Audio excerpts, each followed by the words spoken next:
ariko mwaba n'Imana mwe munyemere babwiye yuko mbazaniye amakuru adasanzwe arebana n'umutekano, politike na diplomasi muri rusange. Aya makuru rero ndagira ngo muze rwose kuyatega amatwi, nyamuneka amakuru ndagira ngo muze kuyatega amatwi kuko ni amakuru tugiye guca mu buryo navuga ko bwihuse cyane. Ubwo rwose nyamuneka muze kuba muyatega amatwi kugira ngo ibintu tuze kuba tubyinjiranamo mu buryo navuga ko budasanzwe. Twirukanse cyane sinigutinde, ndaza kubanza ansuza abantu badukurikira by'umwihariko bari mu bice bigiye bitandukanye, badukurikira bari hirya no hino, bari muri Koline Mujejuro, bari muri Koline Murangara, badukurikira bari muri Koline ya Tongo, badukurikira bari mu bice by'Ubujumbura, Ubanza ndetse na za Cibitoke. Tubaye ikaze tubikuye ku mutima, duhaye ikaze abantu badukurikira bari mu gihugu cy'u Rwanda, ariko kandi bari Kenya, bari Tanzania, bari Malawi, bari South Africa. Tubaye ikaze tubikuye ku mutima.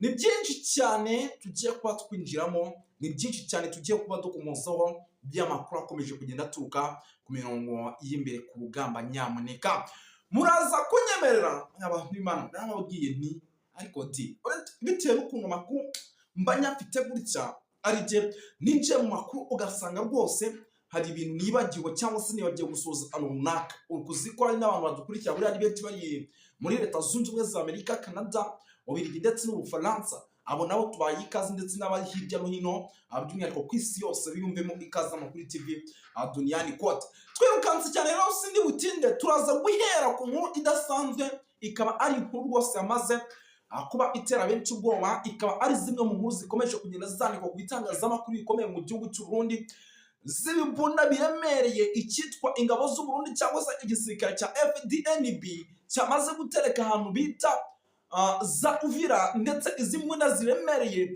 zikaba zimo zaterekwa neza ku nkengero z'igihugu cy'u Burundi ndetse n'umujyi wa Uvira. Abantu benshi batangiye kwibaza iby'izi mbunda, ariko turaje tubibanyuriremo tubive imuzi n'imuzingo muri rusange.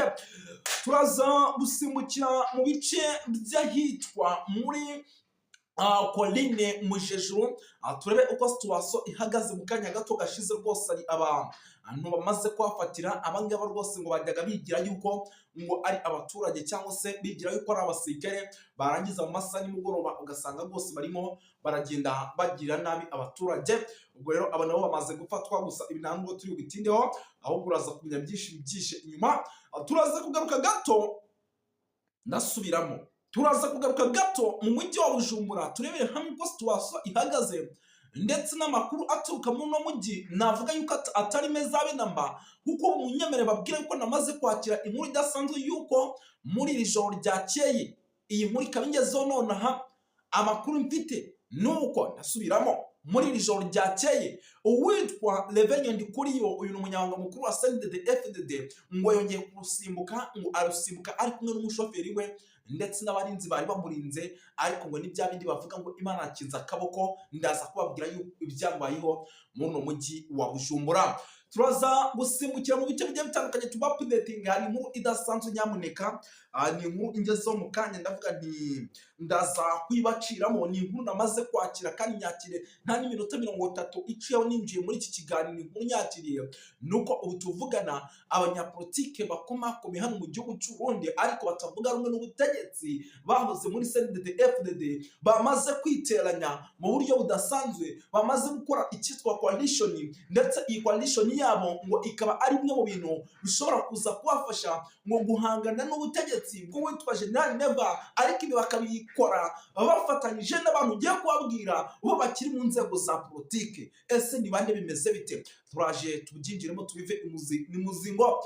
Turaza kugaruka gato ku banyapolitike bakomakomeye ariko bari inyuma gato, by'umwihariko muze kunyemerera tugaruka ku witwa General Guillaume Bunyoni wamaze kuba agatira nzamba kanyina wanzamba. Maitini nyinshi ziri kwinjira mu gihugu cy'u Burundi, ziri kuva bimeze bite?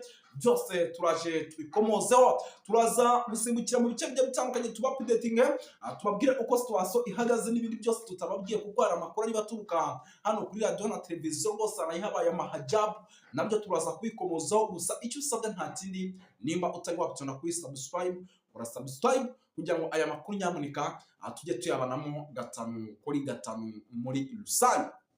ntabwo ni butinde kaninjire ndabona inyandiko hano rwose bamaze kuzimaza amakuru akomeje kugenda aturuka ku mirongo y'imbere ku rugamba, ngira ngo nibiza kunkundira nabyo turaza kuba tuyikomozaho, bize kudukundira turebere hamwe uko situation ihagaze hagati ya Iran ndetse na Israel, ariko kandi nibiza ko kudukundira turaza kureba uko situation ihagaze hagati y'Uburusiya ndetse na Ukraine, mayuko ibintu naho bitoroshye abe nama gatanu kuri gatanu. Ngiyo inkuru yihutirwa ya mbere tugiye kubanzaho, muranyemera tubihere kuri no nkuru by'umwihariko hano muri RDC, ariko ikaba ari inkuru ifite ikihuriyeho n'Uburundi. Bantu b'Imana, ni ukuvuga ngo iyi nkuru ni inkuru navuze ngo ndaza kuyitangaza, ariko muri kuyitangaza ndaza no gukora ibishoboka byose musobanurira abantu neza bumve aho urugamba rugana cyangwa se uko situation ihagaze, kuko byari by'agaciro kugira ngo benshi badukurikira bamenye ese situation ihagaze bimeze bite. Amakuru namaze kwakira atariho ivumbi nuko icyitwa ibifaro bigezweho bikaba ngo ari ibifaro bishobora kwifashishwa urukomeye, ngo bikaba ari ibifaro bitigeze bigaragara muri RDC, ngo bikaba ari ibifaro ngo bizwiho kurwanishwa n'abarundi, ngo ndetse ibyo bifaro mu minsi itambutse babitozwaga na bamwe mu gihugu by'umwihariko cy'Uburusiya cyangwa se abasirikare b'Abarusiya, ngo nibo batozaga bamwe mu bashobora kubikoresha mu gihugu cy'Uburundi uburyo ibi bifaro bishobora gukora.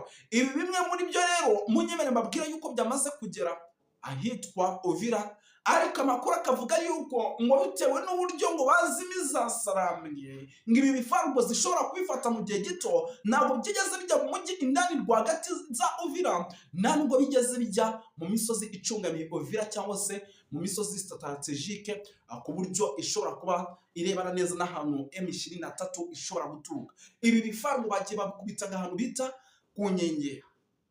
Abantu bazi igihugu cy'Uburundi urabizi ukivuyemo winjira muri bice byanuza bya Uvira, uburyo biba bimeze nyine ucano Katumba ukinjira za Uvira.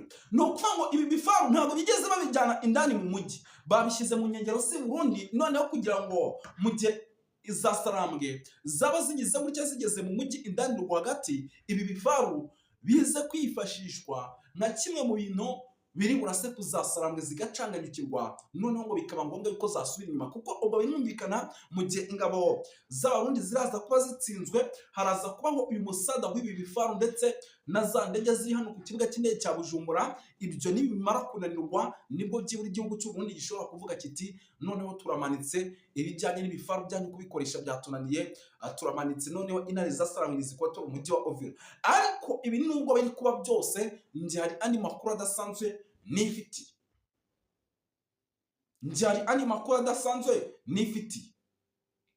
amakuru adasanzwe arimo agenda ngeraho, ngira ngo iyi nkuru yangezeho kandebe ku isaha yangezeho ku isaha y'iminota ku isaha saa 4:06 igera kuri 56, ikaba ari no mu nkuru yangeze, ariko ndavuga ati inkuru ninza kubaza neza bikemera yuko iyi nkuru ishobora gutangazwa cyangwa se kujya ahagaragara, nyamuneka iyi nkuru ndaza kwishyira ahagaragara. Nge maze iminsi mbabwira ko ibintu bikomeye, maze iminsi mbabwira ko nubwo igihugu cy'Uburundi kirimo kiritegura kuba uyu mujyi wa Uvira utafatwa, hari amakuru ngiye nifitiye yuko izasarambwe nazo zizi neza yuko igihugu cy'Uburundi kirimo kirategura ibintu bikomeye, uzizi neza yuko igihugu cy'Uburundi kirimo kirategura ibintu bikomeye. Izasarambwe rero zamaze gukora ikisasa, ni ukuvuga ngo izi zasarambwe zagize gutya zirangije zibona ko igihugu cy'Uburundi cyamamaje iyi ntambara kirimo kirayitangamo byinshi bishoboka kugira ngo hatabaho win cyangwa se hatabaho icyo bita gutsinda. Nta kindi kintu rero bakoze, bahise bagira gutya rwose, nyamuneka nabo bashifata babakomando bamwe kabuhariwe za nkingi za mwamba, bamwe barwanaho rukomeye, barangije baravuga bati izi nizize zikora ibishoboka byose zihangane kugira ngo Umurundi ataza kuduha isomo. Urumva Umurundi aramutse atsinze muri ibi bice byaba ari win ikomeye cyane, ndetse amayeri y'urugamba bakumvite nuko impande zombi zamaze kuyahindura. byaba ku gihugu cy'i Burundi ndetse no ku gihugu ku ntare za Sarambwe, ngo amayeri bamaze kuyahindura, ndetse no mu gihugu cya RDC naho tuvugana amayeri bamaze kuyahindura, ngo barimo barakora ibishoboka byose kugira ngo baze gukoresha tekinike ngo zitandukanye nk'izo bakoresheje mu bice bigiye bitandukanye bya mu mujyi wa Bukavu ndetse n'umujyi wa Goma. Ariko amakuru namaze kwakira ngo nuko igihugu cy'u Burundi kiri gukoresha tekinike ngo cyarwanishije mu misozi yo muri za teritwari ya Masisi. Ariko mwa bantu b'Imana tugiye tuvugisha ukuri, aba bataramu murabizi neza yuko iza Sarambwe zabarashe ko ibyo zabakoreye, ngira ngo ibintu murabizi neza, zarabakubise ivumbi riratumuka. None nimba zarabarashe gutya, urambwira yuko nyamuneka urambwira yuko ibi bintu bishobora kuza kubahira, ibi bintu bishobora kuza kubahiraho? Nyamuneka munyemere mbabwize ukuri, ibi bintu ntabwo bishobora kuza. Iyi tekinike ibyo bayikoresha byose, ndahamya nashidikanya yuko ishobora kuza guhira rwose aba bataramu, ndahamya nashidikanya yuko ishobora kuza guhira aba bataramu. Ikindi gikomeje kugenda kigaragara nuko ubu tuvugana amakuru namaze kwakira atari ivumbi, ari uko uyi Uvira ngo isakwi ngo noneho ngo ibintu biraregetse gutya. Ngira ngo mu gihe uyu mujyi uraza kufatwa n'ibintu turi gukurikirane 5 kuri 5, umanze n'ibigena live noneho nkajya mbabwira ati abarundi bageza ati baravanje, kuko murabizi ko ibyanjye ari abarundi, nje mba nibere mu gihugu cy'u Burundi hariya, mbabwira ati abarundi baravanje bageza bahaba bakuyemo bangahe ku ruhande bahanganye bimeze bitya. Nge ndaza kwa noneho meze nk'uyu, ahubwo iki ndaza gushaka amazi menshi nyateretse hano ku buryo bwose iyi match iraza kuba ari deribi. Hano b'Imana nababwiye ni ibintu birakomenda, babwira nti nyamara igihugu cy'u Burundi ni igihugu kitazi ibyo gikina nabyo. Ndababwira ati nyamara iza Sarambwe buriya ni iza Sarambwe, ibi bintu barabyanga birabinanirwa. Muzi batayo zimaze koherezwa kuri buriya butaka, ubu tuvugana abantu bari mu gihugu cy'u Burundi, hari n'abagitegereje abana babo ngo bagiye ku rugamba ngo bazaza bafite amaro. Kandi sawo bana barahari, abo bana ntabwo bahari bayida, bamaze kuba rwose babashoreza, bamaze kuba babashoreza. Ubwo urambwira ngo niba ugitegereje umwana wanjye azagenda agaruke, ibyo byo rwose byo biheba, kuko abantu baba bagiye kurwana nabo ni kasha rwose kabisa, sinkubeshye. Nta mikino bagira, umva ni 24 kuri 24 abomo barabomorana mpaka hasigare 2 cyangwa 3 ni mpaka na rudi. Ubwo rero rwose reka dutegereze tuze kureba yuko rwose ibintu birimo biraza rodinga. Ubu amakuru mfite nuko birimo biragenda birodinga gati, turebe nimba koko bishobora kuza kubaho, tukabona urugamba rwaba imbere nge muri bice n'ubundi byaza Uvira. Nka that abantu bari ahantu bita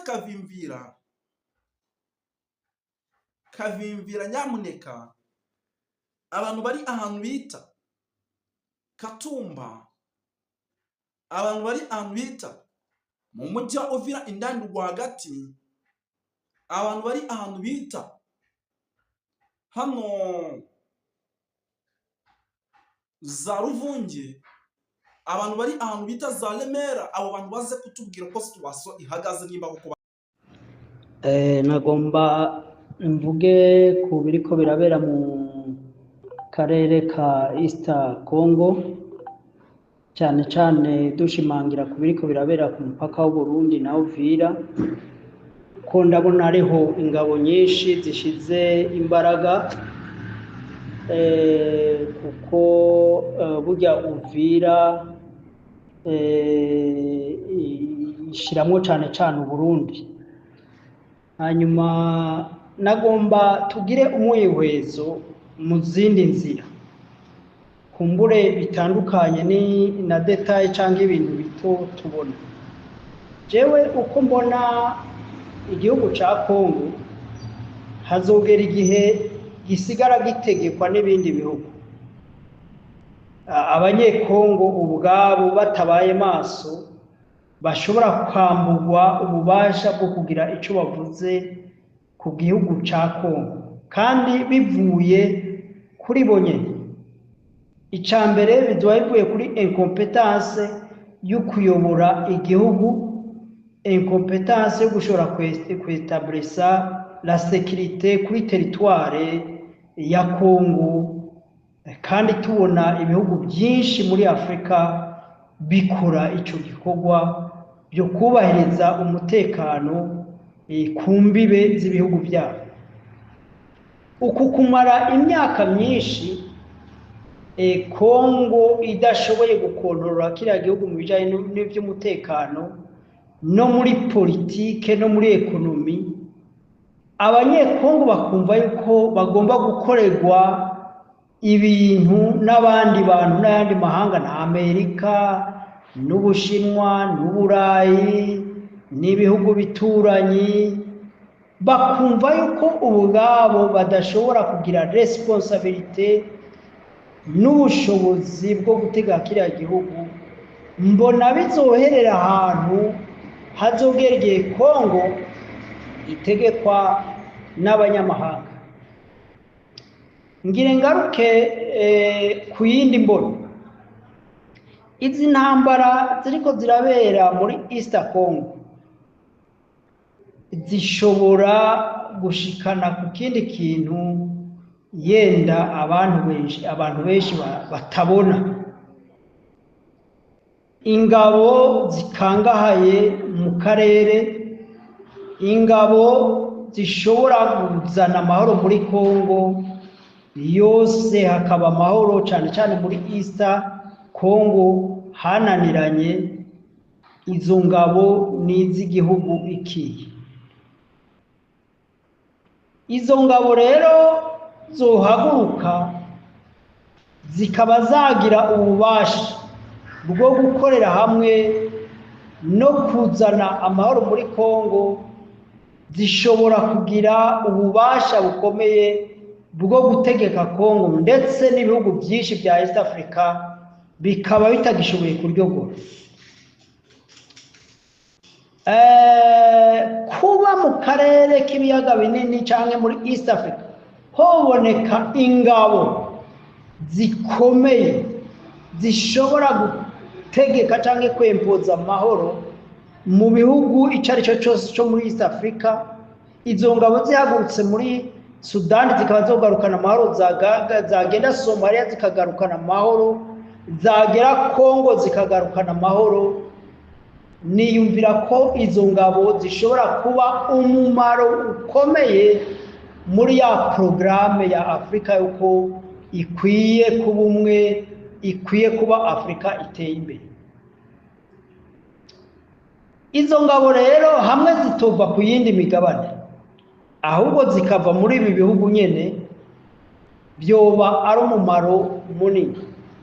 Mbega ntibyoshoboka yuko ibanga riri mu ntambara ziri kwirabera muri East Congo hoba hari kwaniganira ibihugu byifuza gukontorora East Africa? Kuko burya East Africa irimo ubutunzi bwinshi butarashobora kugira ngo bukoreshwe, bushobora kuzifashishwa n'ibihugu mu myaka iri imbere. Byerekana ko igihugu kizoba cyangwa ingabo zizoba imbaraga ziba zikontorora aka karere zizoba arizo zishobora gutegeka no kungukira muri uwo mutungo. Reka mbisobanure neza. Hariho coalition iri nyuma ya guverinoma ya Kongo, irimo abantu benshi takataka, Abarundi, Mayimayi aribo Wazalendo, harimo aba mercenaires, Ububirigi, n'ibindi bihugu usanga bifasha Kongo mu buryo bw'ibanga. Ibyo bihugu biragwana, byaba bigize bloke kugira ngo bishobore gukontorora aka karere ka East Africa. Reka tuvuge ku bihugu nka Uganda, AFC M23 ariyo ikontorora igice kitari gito cyo mu burengerazuba bwa Kongo n'ingabo z'u Rwanda, hamwe nk'uko zimaze kubigaragaza zo kwiyunga zikatuma izo zindi ngabo zose zavuye hirya no hino zitsindwa urugamba. Izo ngabo zirashobora kugira uruhara mu gutegeka canke mu gukontorora ibibera muri aka karere, kandi mbona yuko yaba ari inyungu niniya, kuko aho bategeka abakuru b'ibihugu bategeka izo ngabo, aho bayoboye urabona ko hari stabilite mu bihugu byabo, hari amahoro, ku buryo AFC M23 yaba ari nko gushikikirwa, kuko nabo tumaze kubona aho bategeka nta mwiryane, nta macakubiri, nta bubandi bariko baragerageza nuko kuvura umuntu yaremvye bigoye, ariko intambuko bafite ifite ishusho ryiza ryo kunga abanyekongo bose no kuba batunganya ibijanye n'iby'ubutunzi byo muri Kongo. Nibaza yuko ngaho nubwo waba wanka M23 dushobora kuba tuwahuriza. Nico gituma rero nariko ndavuga nti dushobora iyi ntambara ko cishikarije imbere ishobora kugira iyo sura y'ingabo z'amahanga z'ibihugu zinigana kugira ngo zishobore gukontorora akarere ka East Africa. Nico gituma buriya Amerika bisa n'ibiyigoye gushigikira Kongo, ariko ikanabashigikira mu ibanga, kandi ikabashigikira mu buryo utari na bwiza, kuko urabona Amerika nishigikira ba mercenaires ko bakwiye kuza muri ibyo bihugu. Urabona kandi ko Kongo, ko Amerika isa nizana ibintu by'ubutasi n'ibiki, ugasanga Amerika irifitemwo akaboko kanini, ariko iterekana kuri iyo bloke ya AFC M23 u Rwanda na Uganda ntigombe kugira aho yegamiye ikaja hagati na hagati, kuko burya biriya bihugu birarindiriye birebe ingabo zishobora kugira imbaraga, hanyuma izo ngabo ari bo bagiriranira amasezerano, kuko ibyo bihugu bya rutura erega ntibibabaye imibereho y'abaturage bo muri Afrika. Ivyo bababaye ni inzira yo kubona inyungu. Nico nariko ndavuga rero, izo bloke zibiri hamwe twogira bloke nababwiye ishobora kuba yakora ikagarukana umutekano mu gihugu ca Kongo, kandi iyo force ikaba ari force ubona ishize imbere ineza y'abaturage, nk'uko ingabo za AFC M23 canke ingabo za Uganda, z'u Rwanda ziriko zirakora mu karere, zikora amaprograme meza yo guteza imbere abanyagihugu. Rero niho nagomba ngo twugurukira amaso, ntitwishinge kuraba ubuntu buto ngo M23 yafasha, ahubwo tubone igitekerezo nyamukuru kiriko kiratera intambara muri aka karere. Hamwe byo bari ibyo rero, leta ya Kongo iriko yitwara nabi, kuko igenda muri negociation ifite udutima tubiri. Mbere umutima wo kubandanya intambara,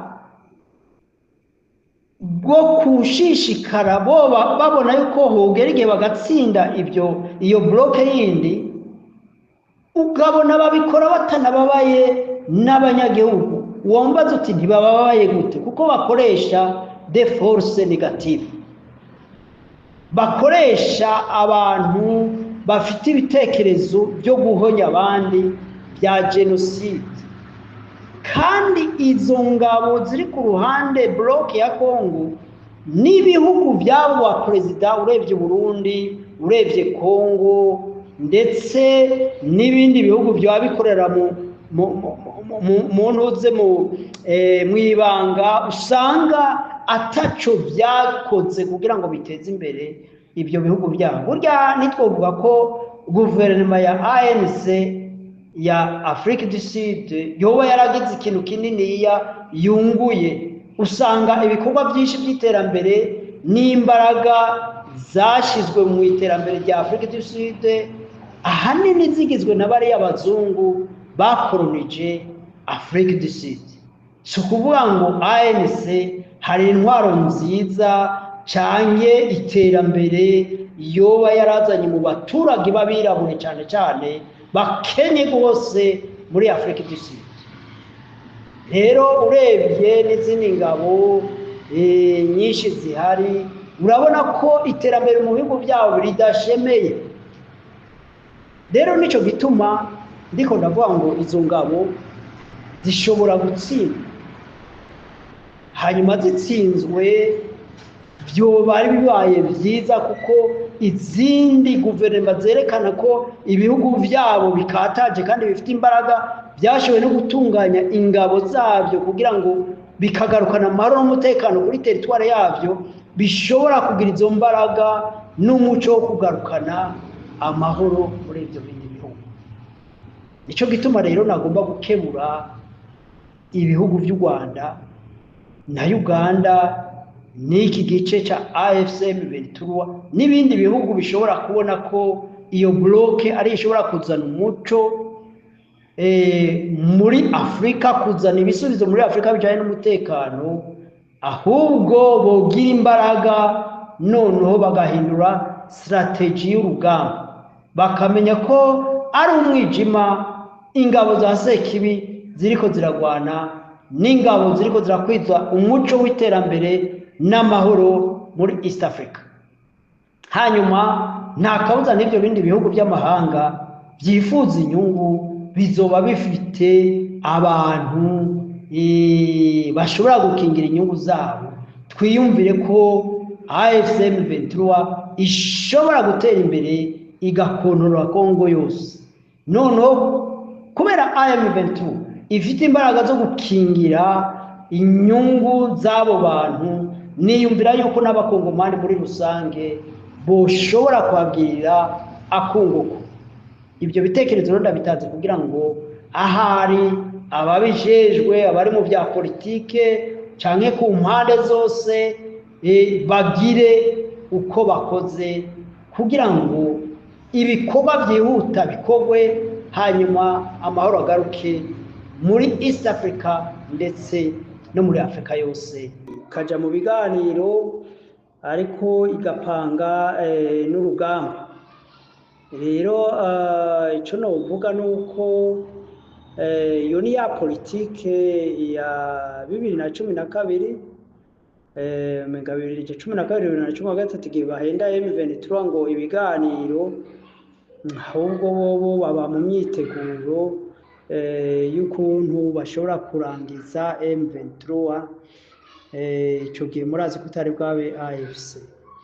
Rero AFC/M23 nibaza yuko itogwa muri uwo mutego, kuko bigaragara nimba umuntu ajya mu biganiro atabigomba, urumva ibyo kubishira mu ngiro byo urumva ko bizoba umugani. Cyane cyane buriya hari ibintu bibabaje muri Afrika, kuko politike iriko irakorwa muri Congo, politike iriko irakorwa mu Burundi, ntabwo ari politike yo kuvuga ngo batunganirize abaturage, ahubwo ni politike ya sirivi y'ubutegetsi buhari. Ni kuvuga ngo ubutegetsi bwa Congo bushobora gutanga ibishoboka byose bugaheba ibyo ari byo byose ariko kugira ngo bushobore kubandanya kubaho. Bo nubwo abakongomani boshira bose ibyo ntacyo bibabwiye, mu gihe ubutegetsi bwabo bwobandanya nk'uko twumva Tshisekedi ashobora kwitwaza ibiri muri biya biganiro akavuga ati rero kugira bishwe mu ngiro ibwirizwa nshingiro ritegereza guhinduka. Ibwirizwa nshingiro rero rihindutse nkabona nk'imyaka 4 cyangwa indi myaka 5 akaba ari cagwanira. Rero murumva yuko Afrika tukigowe tukirushe, ko abaturage bose b'igihugu bashobora kuba mu ngorane kugira bakize umugabo umwe yenda n'abamukikije bari kubasangira kumunga igihugu. Biriko bibera rero muri Kongo no mu Rwanda, niyumvira yuko bitandukanye, kuko u Rwanda nubwo ruri mu ntambara urabona achievement, nubwo ruhanganye n'abansi nubwo atari ku butaka ariko bari hanze, ariko urabona achievement bikorwa u Rwanda rushishikara rukora byo kuja imbere. Ariko ibyo bihugu bwabyo bitera bija inyuma, butunzi bwabo ni ugusahagura ifaranga ryabo n'ibibazo. Ibyo rero nico kimwe n'ibiko bibera mu Burundi, mu gihe ibindi bihugu by'aka karere biriko biratera intambwe bija imbere, ariko Burundi urabona ko bushishikara buja inyuma. Inyuma y'imyaka 20 ko atantambuko ihereza agahengwe abaturage abenegihugu b'u Burundi ihari.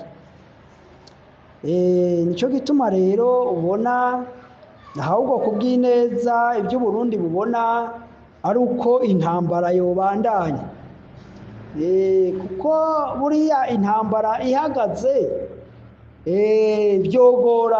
byogorana, ariko kandi uko nako no kwihenda, kuko intambara uko biboneka u Burundi nta parametre bugize bwashobora guhindura rukuru y'intambara muri Kongo. Nubwo M23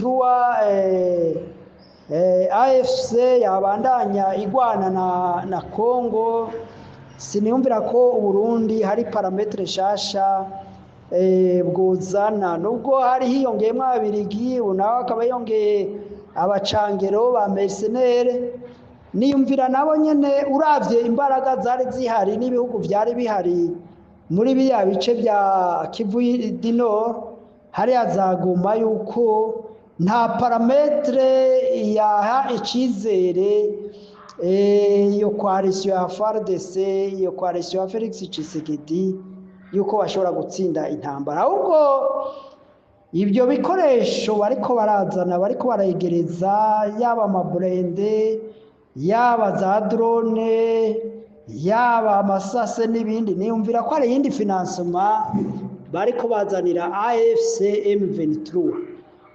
Rero nico gituma jewe nta parametre nshasha mbona yotuma AFC M23 igira ubwoba yuko bashobora kwinyaga ibice ibyo ari byo byose.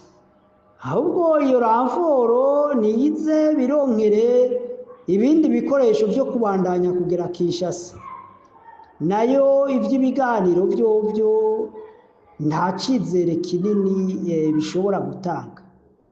Ariko nagira ntange ibitekerezo canke se n'uhanura ibyoshika mu gihe leta ya Kongo itokwemera gusinya Washington na Doha. Kwemera gusinya Washington na Doha, M23 bishobora kwigora cyane, kuko icizere n'igike ko ivyo guverinoma ya Kongo yosinyira ishobora kubyubahiriza. Ariko iciza kirimo kuri AFC canke ku mpande zose nuko baba bagabanije ubuhombe, abapfa, amabije akoreshwa muri iyo ntambara yenda yagarurwa agakoreshwa mu bintu byo guteza imbere abanyagihugu no mu bintu byo guteza imbere akarere na East Africa. Hanyuma ariko mu gihe byogaragara yuko Kongo iri kumwe n'u Burundi boshigikira yuko iby'amasezerano babivuyemo bahisemo intambara, nubwo amahirwe ari make yo kuyitsinda, ariko ikintu nibaza ko cobaho nuko ubutegetsi bwa Kongo bushobora gutembagazwa. Kandi biraboneka neza yuko ubutegetsi bwa Kongo bw'Kinshasa nibutembagara buzohitana ubutegetsi bw'i Burundi bigatembagarana, kuko ikosa leta ya Kongo yakoze niryo Uburundi bwakoze, ibyo guha indaro imigwi y'abantu bakoze jenoside canke bagwanya ibindi bihugu mu karere. Ico rero ni ikintu gishobora gushika mu citege mu gihe ubutegetsi bwa Kongo bwokwanka gusinya ivy'Doha n'ivyi Washington, gutembagazwa ni ibintu jewe mbona nkaho biri hafi, kuko nanone urebye ukuntu ibihugu biri muri konflikt biriko biritegura, biboneka yuko bifitiye icizere gike ari amasezerano yose abiri. Hari ibihugu bidashigikiye ari amasezerano ya Washington kubera ishari, biyumvira yuko Rwanda rwabonye ibintu byinshi, ari amasezerano yaruhaye ibintu byinshi, aribo rero benyegeza akariro yuko ahubwo intambara yobandanya, biteze yuko bashobora gushigikira ya bloke ya Tshisekedi, noneho bakiyumvira yuko bikunda yuko bashobora gutsinda M23. Ariko icyo bakwiye kumenya, nimba M23 yabatsinze ata burende ata bikoresho bihambaye ifite, uno munsi ikaba yarafatiye muri Goma no muri Bukavu ibikoresho bihambaye birimo n'amadege, kandi iki gihe imaze yarafashe Goma na Bukavu ikaba yarashoboye nayo nyene kwiyuboka n'ubundi buhinga bwa none bujanye n'ivy'intambara, niyumvira yuko amahirwe yo gutsinda intambara kuri bloke ya Tshisekedi ari make. Hanyuma rero nuko ico mbona iguverinoma Tshisekedi cyangwa Tshisekedi ari hagati y'ururimi ari hagati y'amenyo nk'ururimi.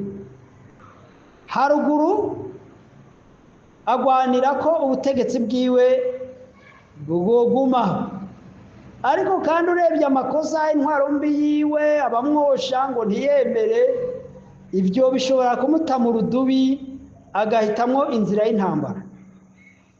Inzira y'intambara nayo nayihitamwo, niyumvira ko izoba ibaye intsinzi kuri AFCM 23 bishoboka n'abandi nabo boba bayishigikiye.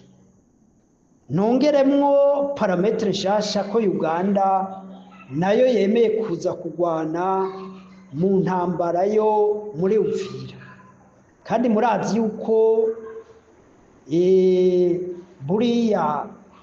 uriya muhungu wa Museveni, General Muhoozi, yavuze ko azogwanya Wazalendo, akagwanya FDLR, akagwanya iriya migwi yose negative ariyo yahondokeye mu Burundi. Kandi muri Twitter yiwe yavuze yuko atantumbero ufite yuko yohangana nk'u Rwanda nk'uko byabaye muri kahise. Birumvikana rero yuko General Muhoozi aje gushigikira M23 muri kiriya gice cya Bukavu, cya na Uvira, kumanuka mbere akagura hariya.